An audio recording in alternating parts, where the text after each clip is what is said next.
Dans cette séquence, on aimerait faire un exemple d'application sur la propriété du produit d'un réel par une matrice. Faites une pause sur la vidéo, essayez de chercher tout seul et puis venez voir si vous avez juste. Donc vous voyez, on a deux matrices de même dimension et on aimerait trouver la nouvelle matrice grand M qui voudrait 2 facteurs de A plus 5B moins 11B.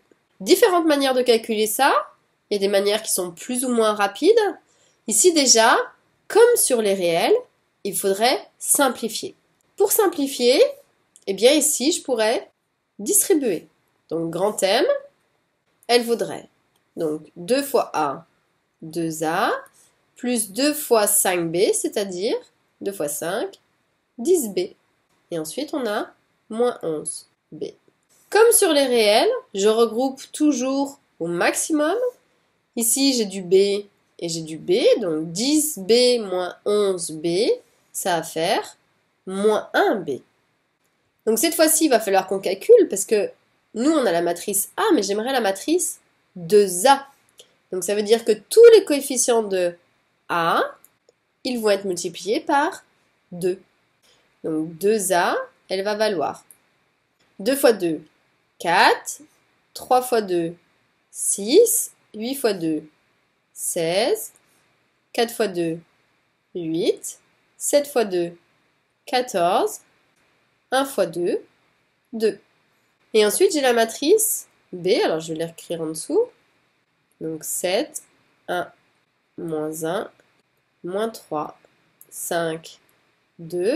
Alors il y a une petite propriété dont je n'ai pas parlé tout à l'heure, je vais la dire ici, qui revient à faire la même chose que sur les réels. Lorsqu'on fait A moins B, soustraire, c'est ajouter l'opposé. Plus, moins B. Donc ici aussi, je pourrais aller plus rapidement. Faire une soustraction, eh bien, je vais soustraire aux mêmes emplacements les coefficients.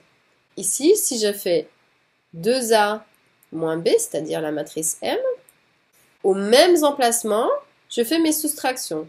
Donc 4 moins 7, ça va faire moins 3.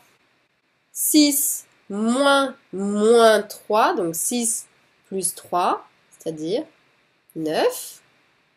Ensuite, 16 moins 1, donc 15. Ensuite, 8 moins 5, c'est-à-dire 3.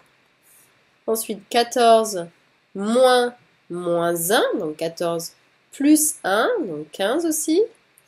Et puis enfin, 2 moins 2, c'est-à-dire 0. Donc voici la matrice M qui résulte de 2 facteurs de 5 plus 5B moins 11.